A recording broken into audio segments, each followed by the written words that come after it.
물음표였던 2025년을 느낌표의 2026년으로 라는 제목을 가지고 말씀을 전하도록 하겠습니다. 제가 좋아하는 그 어느 책의 문구가 있습니다. 제가 한번 소개해 드린 적이 있는데요. 물음표와 느낌표 사이를 쉴 새 없이 오고 간 게 내 인생이다. 물음표가 씨앗이라면 느낌표는 꽃이다. 품었던 수수께끼가 풀리는 순간의 그 희열은 무엇과도 바꿀 수가 없다라는 문구입니다. 이 문구는 고 이효령 선생님의 그 눈물 한 방울이라는 그 책에서 첫 장을 피면요, 이 문구가 있습니다. 저는 이 문구가 오늘 본문 말씀을 준비하면서 생각이 났어요. 성구영신 예배를 준비하면서 또 생각이 났습니다. 왜냐? 2025년을 이제 마무리하며 이제 딱 2026년 됐네요.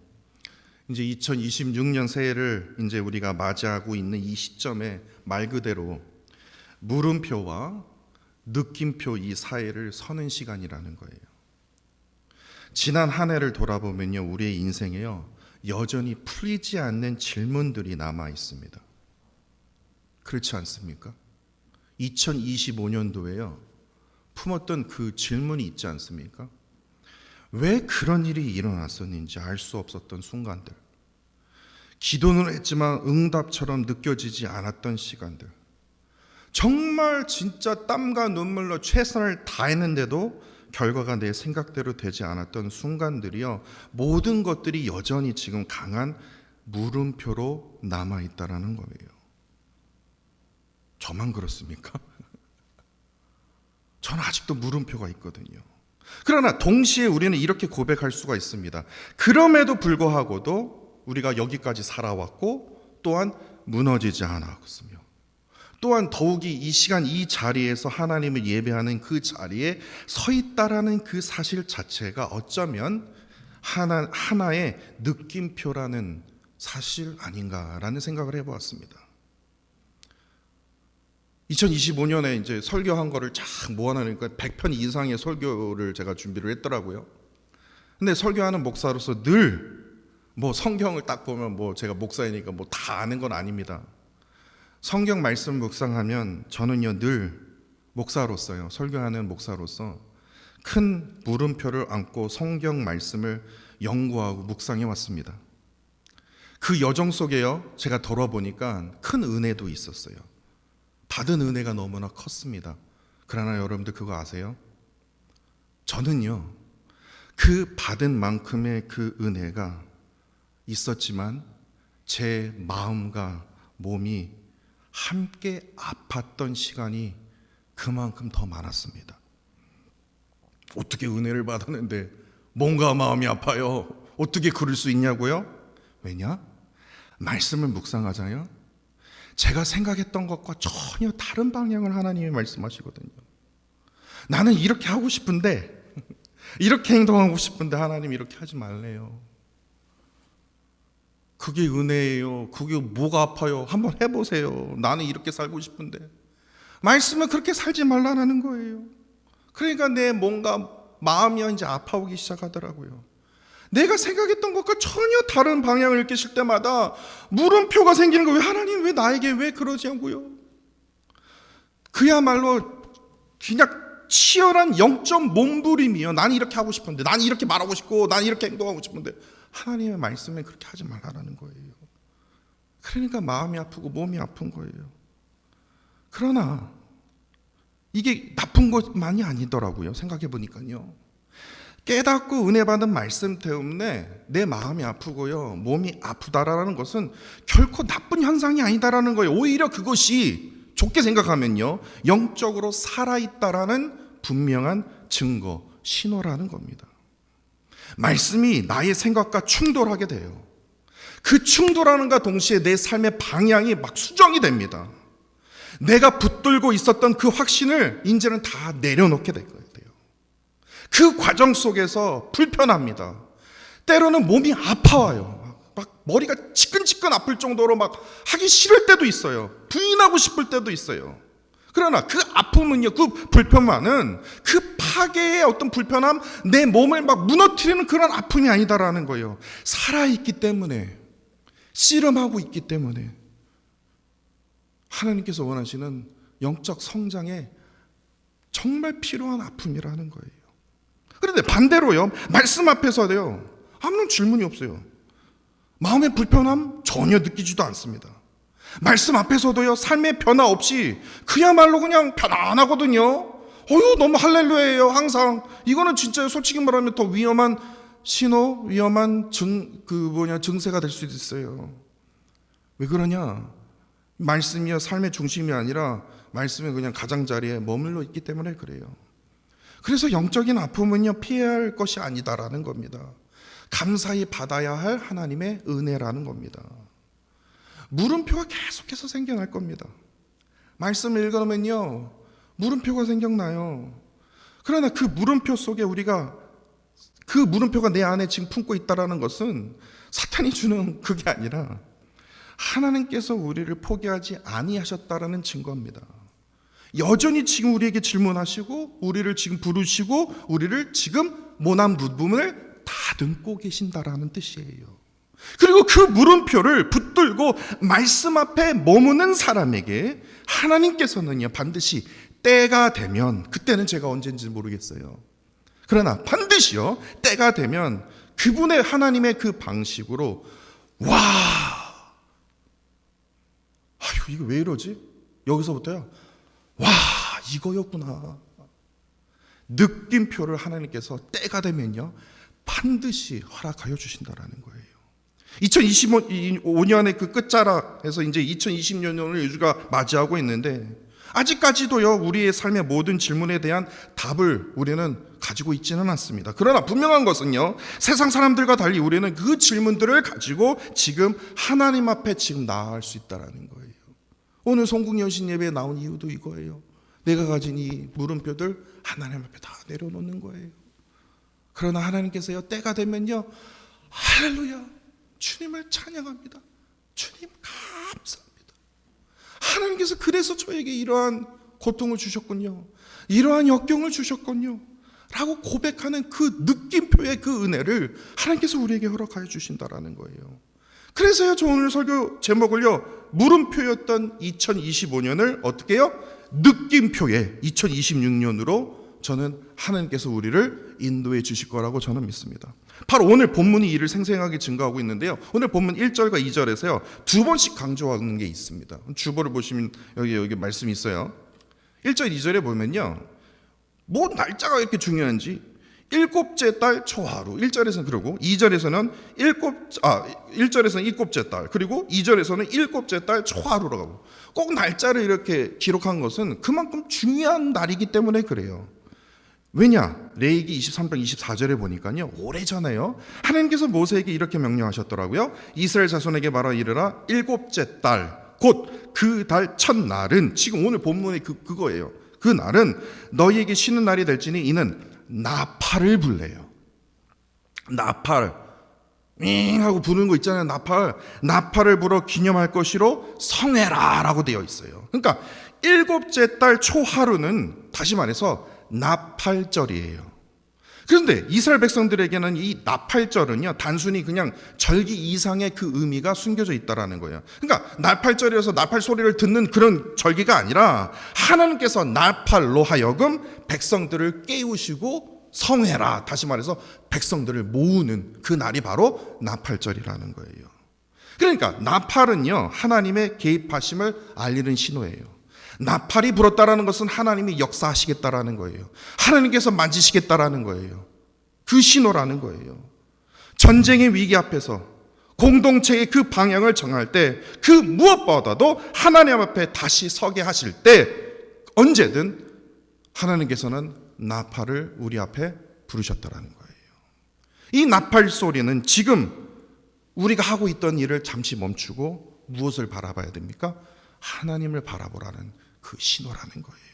오늘 본문 4절을 보시면요, 그렇기 때문에 나팔을 불기 시작합니다. 근데 그 나팔이 그냥 나팔이 아니라 학사 에스라가요, 특별히 지은 나무 강단 위에 서서요, 율법의 말씀에 나팔을 불기 시작합니다. 그런데 여기서 주목할 점이 있습니다. 학사 에스라만 혼자 서 있지 않았다라는 거예요. 에스라 왼쪽 그리고 오른쪽 여러 명의 사람들의 그 이름에 대해서 제가 다시 반복은 하지 않겠습니다. 여러 명의 레위 사람들이 함께 서 있었다. 그리고 뿐만 아니라 7절에서는요, 지금 에스라 왼쪽 오른쪽 뿐만 아니라 또 다른 레위 사람들이요, 백성들 한가운데서요 많은 레위 사람들이 서 있었어요. 그 이름의 명단이 지금 기록이 되어 있지 않습니까? 근데 그들이 무엇을 했냐가 중요해요. 그들이 함께 서서 말씀을 이스라엘 백성들에게 깨닫게 했다라는 거예요. 이게 무슨 말이지? 왜냐하면요, 이 레위 사람들의 이 역할이 너무너무나 중요했어요. 나팔을 깨우치는 역할을 했거든요. 지금 학사 에스라는 지금 나팔을 불고 있는 거예요. 율법의 말씀을 읽고 있는 거예요. 그런데 나팔을 불어도 이 나팔의 의미를 알아야 될 거 아니에요. 그렇기 때문에 옆에 있는 이 레위 사람들이 이것을 가르쳤다라는 거예요. 깨우치게 해줬다라는 거예요. 왜냐? 당시 이스라엘 백성들 가운데 이들은요, 바로 거의 다 99%가 바벨론 포로지에서 태어난 세대들이에요. 지금 우리 아이들과 마찬가지예요. 영어권에서 태어났기 때문에 한국말 들어도 아빠 엄마만 알아듣지, 밥 줘, 자, 그런 것만 알아듣지 지금 설교 내용을 지금 알아들 수 있겠냐고요. 왜냐? 바벨론 포로지에서 태어나서요, 히브리어, 한국어는 우리의 조상 언어라는 거 알아요. 히브리어는 우리 조상 언어는 아는데 이들이 일상적인 언어는 무슨 언어를 사용했냐면 아람어를 사용했다고 해요. 아람어를 사용했기 때문에 지금으로 하면 영어랑 이제 또 비슷한 건데, 아람어를 사용했기 때문에 좀 무슨 말 하는 거야 지금 에스라가? 지금 정말 무슨 말을 하는 거지? 그 시간에 나팔을 불고 있는데, 율법의 말씀이 지금 선포되고 있는데 저 나팔을 부르는데 깨어지지가 않는 거예요. 또 졸린 거예요. 그러니까 레위 사람들이 나서서 뭐예요? 이것을 아람어로 뭐예요? 해석을 해주는 거예요. 그렇기 때문에 레위 사람들의 그 역할이 필요했다라는 거예요. 그러니까 레위 사람들은 그냥 학사 에스라의 수행자가 아니라 백성들 곁에 서서야 말씀을 풀어 설명했고 통역을 했겠죠. 그리고 그것을 쉽게 이해하기 위해서 삶의 언어로 전달하는 역할을 바로 이 레위 사람들이 했다라는 거예요. 그래서 본문 8절에서는 이렇게 증거하고 있습니다. 하나님의 율법 책을 낭독하고 그 뜻을 해석하여 백성에게 그 낭독하는 것을 다 깨닫게 하니. 이제 아시겠죠? 그 의미를 대해서요. 근데 여기서 중요한 단어가 깨닫게 하니라는 거예요. 통역으로 통해서 깨닫게 하는 게 그게 아니에요. 다시 말해서 나팔절은요, 율법의 말씀을 듣고 그냥 들리는 소리로 남겨두는 날이 아니라, 소리로 끝나는 것이 아니라 그 소리를 통해서 말씀이 선포되지 않습니까? 근데 그 말씀이 이해가 되는 거예요. 근데 마음에 닿는 거예요. 마음에 닿고 그 다음에 삶을 움직이게 하는 날이 바로 나팔절이라는 거예요. 다시 말해서 학사 에스라는요, 지금 율법책을 읽었죠. 그리고 레위 사람들 주변에서 그걸 풀어주자 지금 이 이스라엘 백성들이요, 오랫동안 품고 있었던 그 인생의 물음표를 가지고 있었거든요. 이게 무슨 말입니까?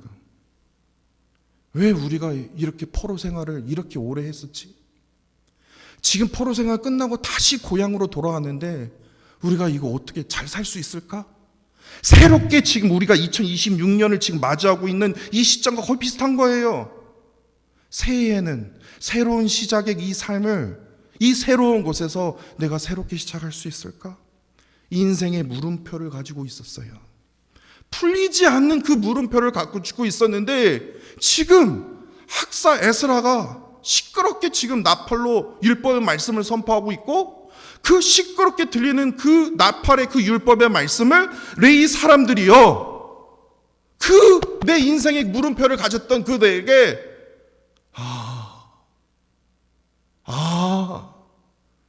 느낌표로 바꾸게 해주신 거예요.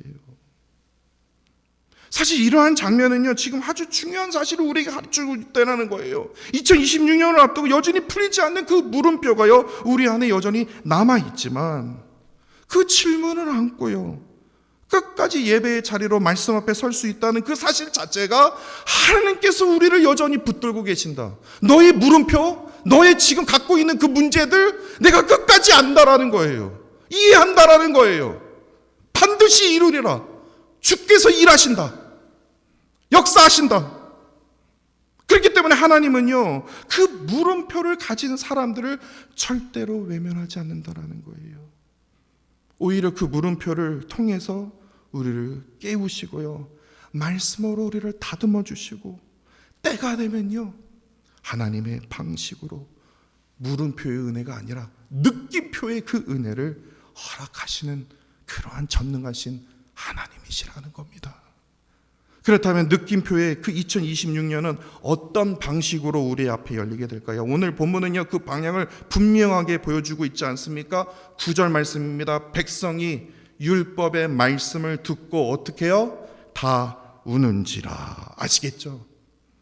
물음표가 얼마나 강했으면, 내가 왜 70년 동안 우리 조상들이 왜 바벨론 포로에서 우리 고향 다 빼앗기고, 보니까 성전도 다 무너졌네, 우리가 배운 히브리어도 다 까먹고 이제는 아람어로 꼭 이렇게 통역해야 듣는 그러한 생활, 이제 이스라엘에서 내 고향에 딱 왔으니 딱 봤더니 뭐예요? 우리 집에 지금 딴 사람 살고 있고, 지금 처음부터 끝까지 다시 세워야 되고, 왜 이러는 거야? 우리 인생 왜 이래야 되는 거야? 다시 시작해야 되는 거야? 이러한 답답함에 그 물음표를 갖고 있었거든요. 근데 그 물음표가요, 율법의 말씀의 그 나팔이 학사 에스라를 딱 들리는 순간, 그 옆에 있는 레위 사람들이 그 말씀을 풀이해 주는 순간, 그 물음표들이 어떻게 해요? 느낌표가 되어서 하나님의 그 율법의 말씀 앞에 한꺼번에 눈물이 터져 나온 거예요. 왜 우리가 이런 시간을 지내야 했는지, 하나님은 우리를 버리신 것이 아닌지, 우리는 과연 회복할 수 있는지, 이러한 질문 속을 계속해서 물음표를 쌓고 있었는데, 하나님께서 에스라를 통해서, 레위 사람을 통해서 이것을 느낌표로 하나님께서 하나하나씩 풀어주셨다라는 거예요. 그들의 인생 한가운데 숨겨져 있던 그 물음표를 하나님이 피하시지 아니하고 결국에 그 물음표를 하나하나씩 건들기 시작하셨다라는 거예요. 만지셨다라는 거예요. 하나님의 말씀은 그들의 물음표, 그들의 외면, 그들의 아픔을 단 한 번도 외면하지 않으셨다라는 거예요. 동시에 그들의 아픔, 실패를 그냥 외면하지 않고요, 동시에 그들을 정죄하지도 않으셨다라는 거예요. 하나님의 말씀은요, 그들의 삶을 있는 그대로 비춰주셨고, 있는 그대로 덮어주시고 위로하여 주셨다라는 거예요.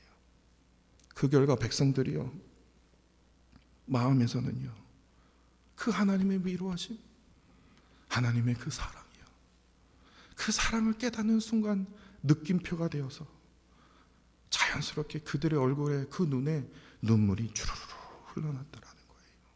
바로 이때 느헤미야가 나섭니다. 10절 하반절에요, 이날은 주의 성일이니 근심하지 말라. 여호와로 인하여 기뻐하는 것이 너희의 진정한 힘이니라.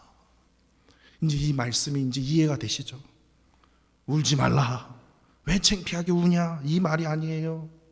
오히려 그 말씀을 깨닫고 은혜 받아 그 말씀 앞에 울 수 있는 그 자리가, 그 예배의 자리 앞에 나올 수 있는 그 자체가 여호와로 인하여 기뻐할 수 있는 진정한 이유가 된다라는 거예요.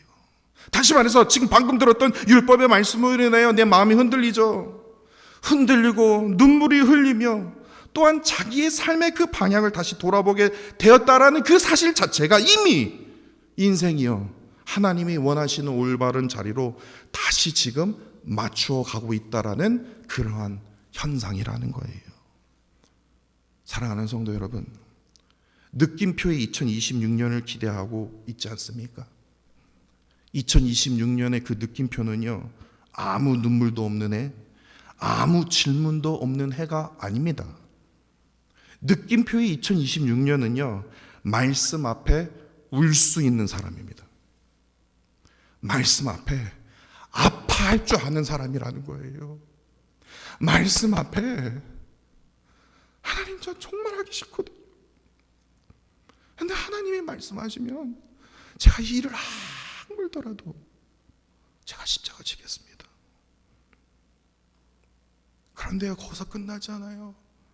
사랑하는 요한아, 내가 넣어야 한다.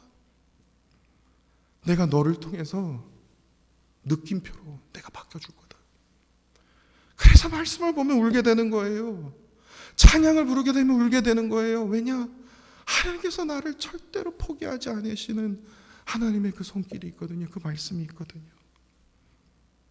한참 울고 나면요, 마음이 후련해져요. 막 그냥 가슴에 그냥 돌덩어리가 하나 앉은 것처럼 느껴지는 그 순간에도 말씀을 통해서 저는 3일 내내 말씀만 봤거든요. 진짜 거의 진짜 눈 뜨면 말씀만 봤거든요. 3일 내내요.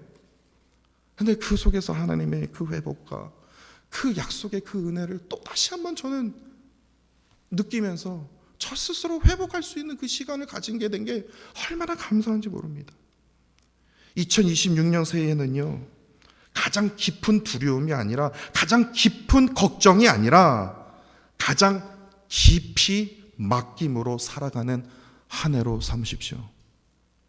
2026년 새해에는요, 가장 깊은 한숨이 아니라 여호와로 인하여 크게 기뻐하는, 힘으로 버텨내는 그러한 한 해로 삼으십시오. 더욱이 하나님께서는요, 우리 각자의 그 인생 속에서 물음표를요, 느낌표로 바꾸어 가시는 느낌표의 2026년으로 하나님께서 바꾸어 주실 거라고 저는 믿어 확신합니다. 느낌표의 2026년을 살아가는 저와 사랑하는 성도 여러분들이 되시기를 간절히 소망합니다.